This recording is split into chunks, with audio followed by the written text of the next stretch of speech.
Hello दोस्तों, बिलासपुर के गुरु घासीदास विश्वविद्यालय में काफी सारे भर्ती निकले हैं। उसके बारे में विस्तार से हम चर्चा करेंगे। शुरू से लेकर अंत तक आप वीडियो में बने रहिएगा। तो आपको बताएंगे अच्छे से वैकेंसीज निकले हैं, उसको क्वालिफिकेशन लेकर पूरी चीज आपको ए टू जेड बताएंगे। तो आप शुरू से लेकर अंत तक बने रहिएगा। वीडियो को बिना स्किप किए, चैनल पे नए हैं तो चैनल से जुड़ जाइए, वीडियो को सब्सक्राइब करिए, ज्यादा से ज्यादा लाइक कीजिएगा। तो चलिए स्टार्ट करते हैं आज का वीडियो।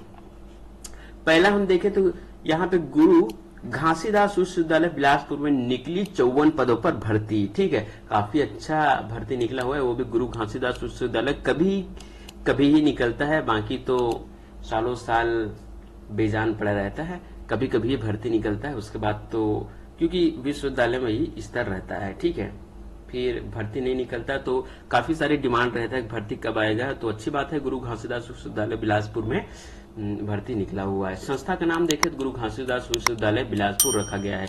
पद की नाम की बात करें, सहायक ग्रेड 2, 3 स्टेनोग्राफर से, तो विभिन्न प्रकार के पद यहाँ पे हमें देखने को मिलेंगे। ठीक है, तो उन्हीं विभिन्न प्रकार के पदों के बारे में विस्तार से चर्चा करेंगे। 3 पद के बारे में तो नॉलेज हो गया। आगे क्या बात करते हैं।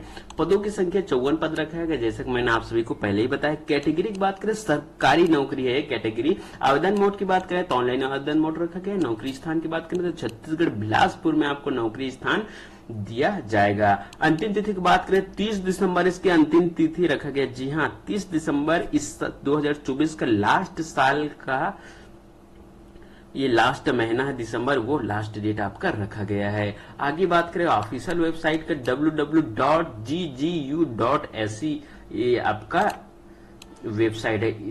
इसमें जाके आप ऑनलाइन आवेदन कर सकते हैं। ठीक है, ऑफलाइन के यहाँ कोई सिस्टम नहीं है। महत्वपूर्ण तारीख की बात करें तो ऑनलाइन आवेदन करने होने की तिथि 1 दिसंबर 2024। ऑनलाइन आवेदन करने की अंतिम तिथि 30 दिसंबर रखा गया है। तो ये जो फॉर्म है 1 दिसंबर से स्टार्ट हो चुका है और 30 दिसंबर लास्ट रखा गया है। ठीक है, तो आप समय रहते फॉर्म अप्लाई कर सकते हैं, क्योंकि कई बार हम लेट से फॉर्म अप्लाई करते हैं क्योंकि ऑनलाइन है ये सोचकर, तो सर्वर लिंक के प्रकार के ऑनलाइन प्रॉब्लम भी आ जाता है। अब देखते हैं इसमें कार्यपालिक इंजीनियर का पद रखा गया है जी। इसके लिए सिविल इलेक्ट्रॉनिक में प्रथम श्रेणी में स्नातक की डिग्री मांगा गया है। किसी मान्यता प्राप्त संस्था विश्वविद्यालय से इंजीनियरिंग की डिग्री या उसके समकक्ष होना चाहिए। पीडब्ल्यूडी में 8 वर्ष का अनुभव होना चाहिए कार्यपालिक इंजीनियर के लिए। आगे सहायक की भर्ती, तो सहायक के लिए किसी मान्यता प्राप्त से स्नातक की डिग्री होना चाहिए मान्यता प्राप्त संस्था से, और कम से कम 4 वर्ष का कार्य अनुभव होना चाहिए है। ठीक है, असिस्टेंट के लिए, इसी कार्यपालिक इंजीनियरिंग असिस्टेंट के लिए और कार्यपालिक इंजीनियर के लिए, जैसे मैंने क्वालिफिकेशन अलग अलग बता दिया। आपको अगर समझ नहीं आया तो वीडियो को थोड़ा सा स्टॉप करके पूरी डिटेल आप स्क्रीन पे भी देख सकते हैं। आगे बढ़ते हैं तो इसमें सहायक इंजीनियर, इसके लिए संबंधित क्षेत्र में स्नातक की डिग्री चाहिए। ठीक है, स्नातक की डिग्री संबंधित चाहिए में असिस्टेंट इंजीनियर, इसके लिए जैसे मैंने बताया इलेक्ट्रिकल सिविल के इंजीनियरिंग डिग्री होनी चाहिए। और पीडब्ल्यूडी में कार्य का अनुभव इसमें भी मांगा गया है, अनुभव होना चाहिए।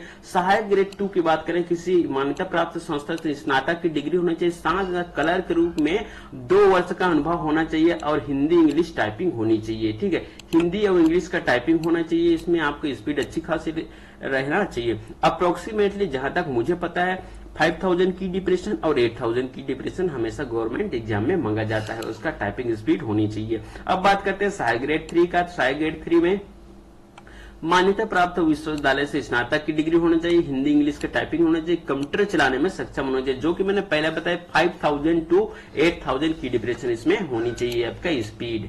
ठीक है, आगे बात करें तो यहाँ स्टेनोग्राफर, किसी मान्यता प्राप्त विश्वविद्यालय से किसी विषय की बाध्यता नहीं, स्नातक की डिग्री होना चाहिए और अंग्रेजी हिंदी में आंसू लिपि प्रवीणता, न्यूनतम गति 80 वर्ड PM, कंप्यूटर चलाने में सक्षम होना चाहिए। प्रयोगशाला सहायक की बात करें तो विज्ञान विषय में स्नातक की डिग्री चाहिए, कम से कम 2 वर्ष का अनुभव चाहिए। ठीक है, क्योंकि प्रयोगशाला चलाना थोड़ा सा डिफिकल्ट कार्य भी, क्योंकि कई प्रकार के केमिकल रहता है, इसीलिए इसमें अनुभव की डिमांड किया गया है। लाइब्रेरी अटेंडेंट की बात करें, 12वीं उत्तीर्ण होना चाहिए विज्ञान विषय के साथ लाइब्रेरी अटेंडेंट को, ताकि वो लाइब्रेरी अटेंडेंट वो संभाल सके लाइब्रेरी को। चयन प्रक्रिया की बात करें तो आवेदन करने वाले उम्मीदवारों का सिलेक्शन इंटरव्यू के आधार पर होगा। ठीक है, जिसको साक्षात्कार के लिए बुलाया जाएगा उनके आवेदनों के आधार पर। ठीक है, जितना आवेदन आएगा उनको इंटरव्यू के लिए बुलाया जाएगा, उसी के अनुसार आपका सिलेक्शन लिया जाएगा। आयु सीमा की बात करें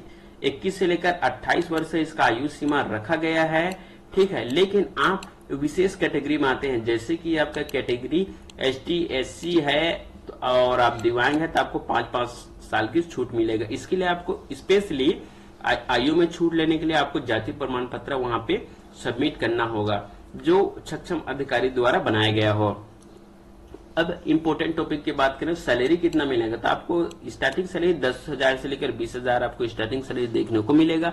जैसे जैसे आप पुराने होते जाएंगे, वरिष्ठता की श्रेणी में आते जाएंगे, तो आपके सैलरी में इंक्रीजमेंट देखने को मिलेगा। आवेदन की प्रारंभिक तिथि जैसे मैंने पूर्व ही बता दिया था 1 दिसंबर है। आवेदन की अंतिम तिथि की बात करें 30 दिसंबर यहाँ पे रखा गया है, ठीक है। ऑफिशियल वेबसाइट भी मैंने बता दिया है, जिसमें से जाकर आपको ऑनलाइन आवेदन करनी है, ऑफिशियल वेबसाइट, ठीक है। तो समय रहते आपको आवेदन कर लेना है, कि जैसे मैंने पूर्व बताया है कि लिंक फाइल सर्वर फेल जैसे कई प्रकार की कठिनाइयां कई बार आ जाता है, तो समय रहते फॉर्म अप्लाई कर सकते हैं। अगर आपको इस वीडियो से रिलेटेड किसी प्रकार की कोई डाउट हो तो आप नीचे दिए गए कमेंट बॉक्स में आप कमेंट कर सकते हैं। आपका कमेंट की रिप्लाई हम कमेंट में जरूर देंगे। अगर आवश्यकता हुई तो इस टॉपिक पर हम वीडियो जरूर से बनाएंगे कि आपको क्या दिक्कत है इस भर्ती से रिलेटेड। और आप नए हैं तो चैनल को सब्सक्राइब करें, वीडियो को लाइक करें, ज्यादा से ज्यादा अपने करीबियों के पास शेयर करें, हो सकता है ये पोस्ट उनके लिए सुटेबल हो। ओके।